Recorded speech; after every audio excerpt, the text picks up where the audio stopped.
Bonjour les amis, je vous propose aujourd'hui un témoignage vibrant que peut-être vous avez déjà vu. Celui-ci ne fait que confirmer ce que j'ai déjà dit à plusieurs reprises, à savoir que le sida et son corollaire le VIH sont de pures inventions destinées à créer une psychose qui permettra de générer d'énormes profits pour Big Pharma.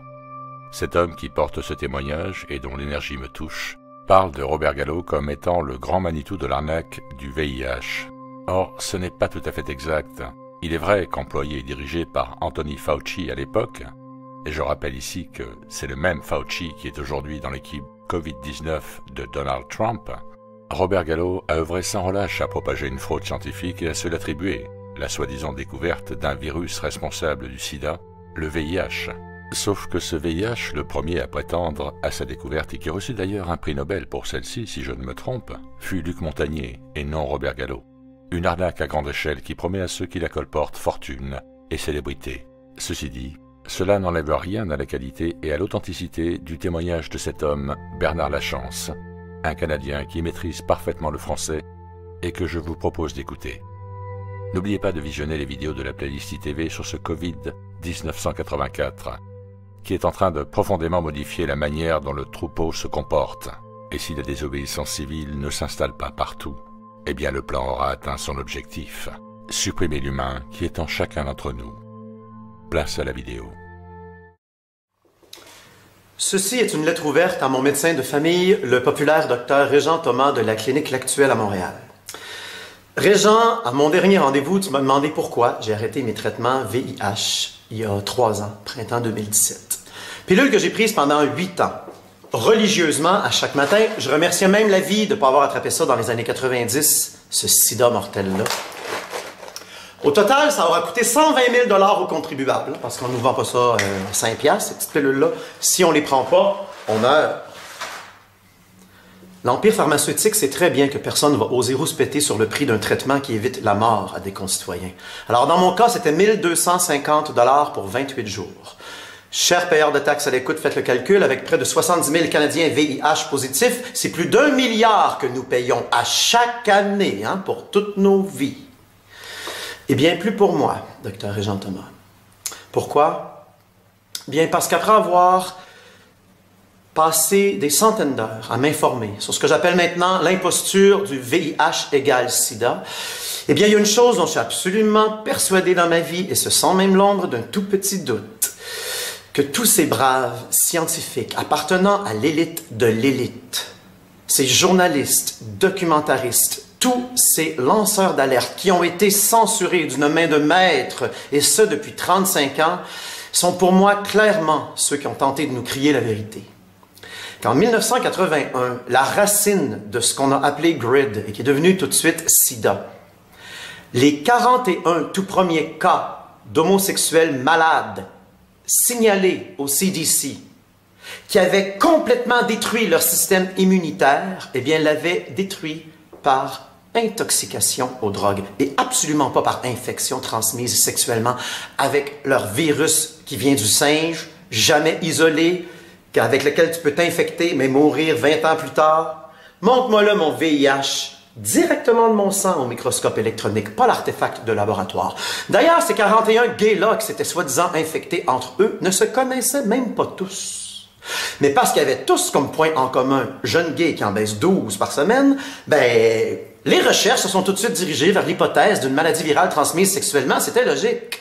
Mais coup de théâtre, à la grande déception de l'empire politico-pharmaceutique, qui était donc heureux d'avoir enfin trouvé une nouvelle infection pour coller sur un plan de dépopulation de l'Afrique, et c'est pourquoi qu'on a menti sur l'origine du VIH en Afrique. Eh bien, coup de théâtre, il y avait un autre dénominateur commun qui unissait ces 41 immunodéprimés. Régent, c'était 41 gars de club complètement intoxiqués aux drogues qui s'étaient défoncés pendant des années dans les bars gays des grandes villes des États-Unis, exactement où les premiers cas de sida ont été signalés. New York, LA, San Francisco. Le toxique était au rendez-vous, cocaïne, héroïne, LSD dans ce temps-là, leur antibiotique pour leur gonorrhée, leur chlamydia, leur syphilis, qui avalait probablement avec un shooter d'alcool entre 2 baises. Mais la première drogue en haut de leur liste, c'était le nitrite d'amyle. Et ceci a été démontré, même si censuré, que les plaques rouges du sarcome de Kaposi, première maladie emblématique de cette épidémie de HIV, qui était en fait une épidémie de mensonges, les poppers, l'inhalation, la racine de grid qui est devenue sida, c'est l'inhalation excessive pendant des heures sur les pistes de danse de la drogue des gays. Et c'est pourquoi que c'était des gays, les poppers. C'est pour ça qu'il n'y avait pas de sarcome de Kaposi chez les autres groupes, pas autant du moins. Comme par hasard, quand on s'est aperçu de ça l'année d'après, la question « Consommez-vous des poppers ?» a été retirée des questionnaires des cliniques VIH de New York. Et comme par hasard, le CDC a publié une étude qui démontrait comment les poppers étaient inoffensifs. Moi, inoffensif, j'utilise ça pour un verre d'eau et une pomme, pas pour une drogue illégale.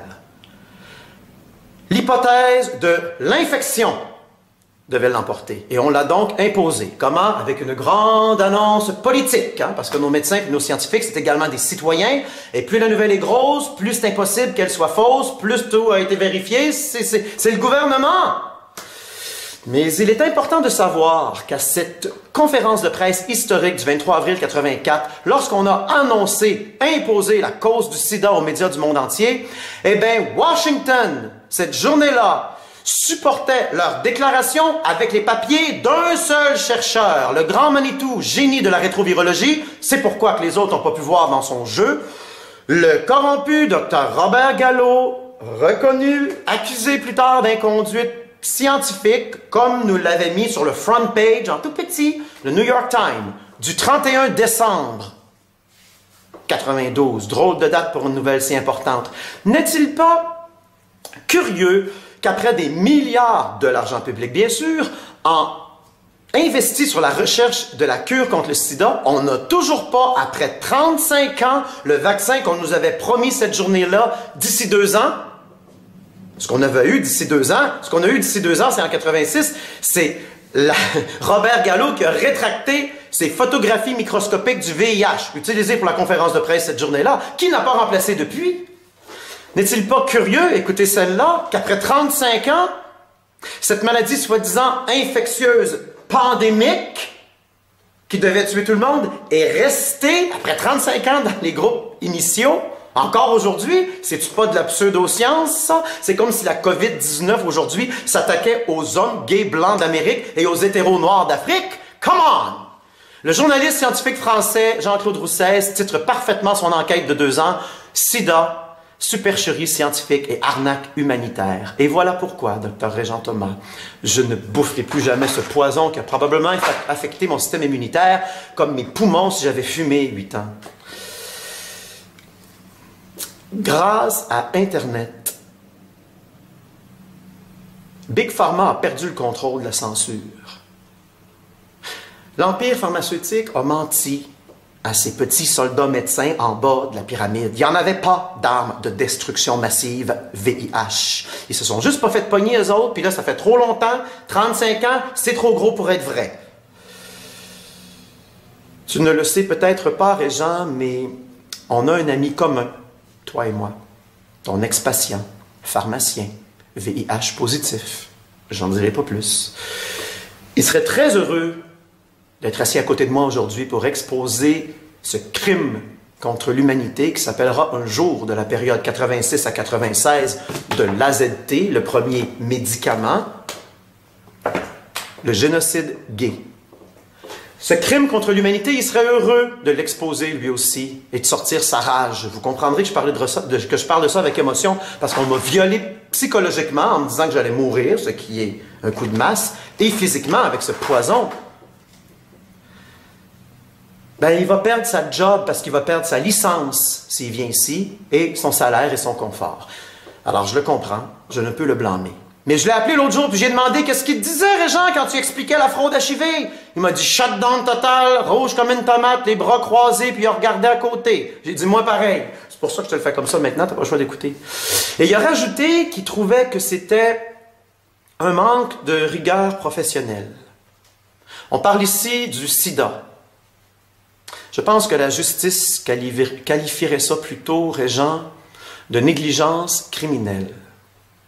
Puis si tu penses que je suis fou, ben fais-moi enfermer en psychiatrie, puis mets-moi dans la même cellule que les prix Nobel que je cite, ceux-ci beaucoup plus formés que toi.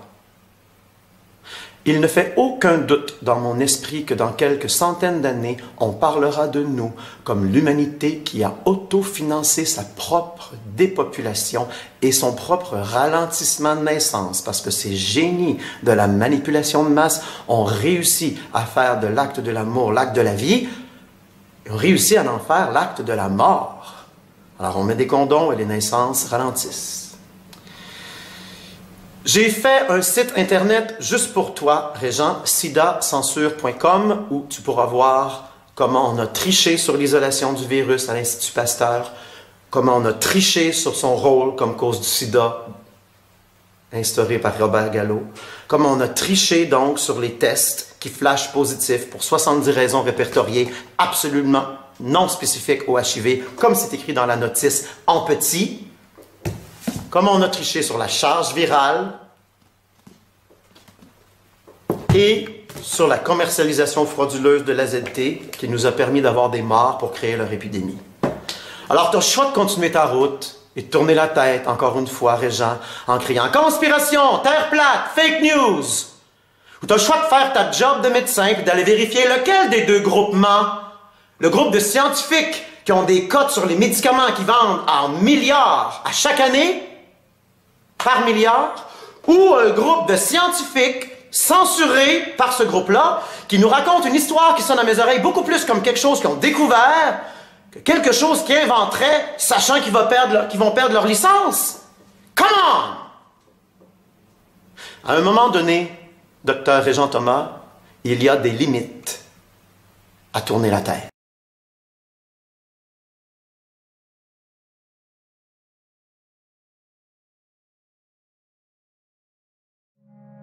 Lorsque plusieurs injections de vaccins différents sont effectuées à quelques jours ou à quelques semaines d'intervalle, elles déclenchent souvent une intensification de toutes les maladies en même temps, car le corps ne peut pas supporter qu'une telle quantité de poison mortel soit injectée directement dans le sang. Les médecins appellent cela une nouvelle maladie et procèdent à la suppression des symptômes. Lorsque le poison est à gérer oralement, le système de défense interne a la possibilité d'en injecter rapidement une partie en vomissant. Mais lorsque les poisons sont injectés directement dans le corps, en contournant toutes les protections naturelles, et ces dangereux poisons circulent immédiatement dans celui-ci en quelques secondes et continuent à circuler jusqu'à ce que toutes les cellules soient empoisonnées. J'ai entendu dire que 7 hommes sont morts dans le bureau d'un médecin après avoir été vaccinés. C'était dans un camp militaire. Alors j'ai écrit au gouvernement pour vérification. Ils m'ont envoyé le rapport du secrétaire américain à la guerre, Henry Stimson, et ce rapport a non seulement confirmé celui concernant les 7 personnes qui sont mortes à cause des vaccins, mais il a également indiqué qu'il y avait eu 63 décès et 28 585 cas d'hépatite résultant directement du vaccin contre la fièvre jaune pendant seulement 6 mois de guerre. Ce n'était qu'un des 14 à 25 vaccins administrés aux soldats. Nous pouvons imaginer les dégâts que tous ces vaccins ont causés aux hommes. La Première Guerre mondiale a été de courte durée. Les fabricants de vaccins n'ont donc pas pu utiliser tout leur stock. Comme ils étaient, et sont toujours d'ailleurs, en affaires pour faire du profit, ils ont décidé de le vendre au reste de la population. Ils ont donc lancé la plus grande campagne de vaccination de l'histoire des États-Unis. Comme aucune épidémie ne justifiait cette campagne, ils ont eu recours à d'autres astuces. Leur propagande affirmait que les soldats revenaient de l'étranger avec toutes sortes de maladies et que tout le monde devait avoir toutes les vaccinations disponibles sur le marché. Les gens les croyaient, parce que, premièrement, ils voulaient croire leurs médecins, et deuxièmement, les soldats qui revenaient étaient réellement malades. Ils ne savaient pas que c'était dû à des maladies causées par des vaccins fabriqués par des médecins, car les médecins de l'armée ne leur disent pas ce genre de choses. Beaucoup de soldats de retour au pays ont été handicapés à vie par ces maladies provoquées par les médicaments. Beaucoup étaient atteints d'encéphalie post-vaccinale. Mais les médecins appelaient cela un choc d'obus, même si beaucoup n'avaient jamais quitté le sol américain.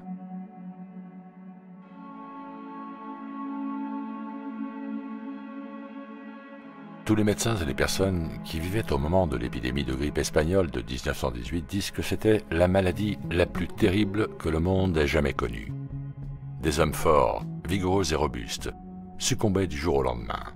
La maladie avait les caractéristiques de la peste noire ajoutées à la typhoïde, la diphtérie, la pneumonie, la variole, la paralysie et toutes les maladies contre lesquelles les gens ont été vaccinés immédiatement après la Première Guerre mondiale. Pratiquement toute la population avait reçu des injections parsemées d'une douzaine de maladies ou plus, ou de sérums toxiques. Lorsque toutes ces maladies créées par les médecins ont commencé à se déclarer d'un seul coup, c'était tragique. Cette pandémie a duré 2 ans, maintenue en vie grâce à l'ajout de médicaments toxiques administrés par les médecins qui ont tenté de supprimer les symptômes. Pour autant que je sache, la grippe n'a touché que les personnes vaccinées. Ceux qui avaient refusé les vaccins ont échappé à la grippe. Ma famille avait refusé toutes les vaccinations et nous sommes donc restés en bonne santé tout le temps. Nous savions, grâce aux enseignements de Graham, Trail, Tilden et d'autres, que les gens ne pouvaient pas contaminer leur corps avec des poisons sans provoquer de maladie. Lorsque la grippe était à son apogée, tous les magasins ont été fermés, ainsi que les écoles, les entreprises et même les hôpitaux, car les médecins et les infirmières avaient eux aussi été vaccinés et étaient atteints de la grippe. Personne n'était dans les rues. C'était comme une ville fantôme. Nous semblions être la seule famille à ne pas avoir la grippe. Mes parents allaient de maison en maison faire ce qu'ils pouvaient faire pour soigner les malades, car il était alors impossible de trouver un médecin. S'il était possible que des germes, des bactéries, des virus ou des bacilles provoquent des maladies, ils avaient de nombreuses occasions de s'en prendre à mes parents lorsqu'ils passaient de nombreuses heures par jour dans les chambres des malades. Mais ils n'ont pas attrapé la grippe et ils n'ont pas ramené les germes à la maison pour nous attaquer, nous les enfants, et causer quoi que ce soit. Aucun membre de notre famille n'a eu la grippe, même pas un reniflement. Et ceci se passait en hiver, avec de la neige épaisse sur le sol. Quand je vois des gens qui ont des crampes, lorsque, près d'eux, quelqu'un éternue ou tousse, je me demande combien de temps il leur faudra pour découvrir qu'ils ne peuvent pas être contaminés d'aucune manière que ce soit. La seule façon d'attraper une maladie est de la développer soi-même en mangeant, en buvant, en fumant ou en faisant d'autres choses qui provoquent un empoisonnement interne et une baisse de vitalité. Toutes les maladies sont évitables et la plupart d'entre elles sont guérissables avec les bonnes méthodes, inconnues des médecins, et tous les médecins qui soignent sans médicaments ne les connaissent pas forcément non plus.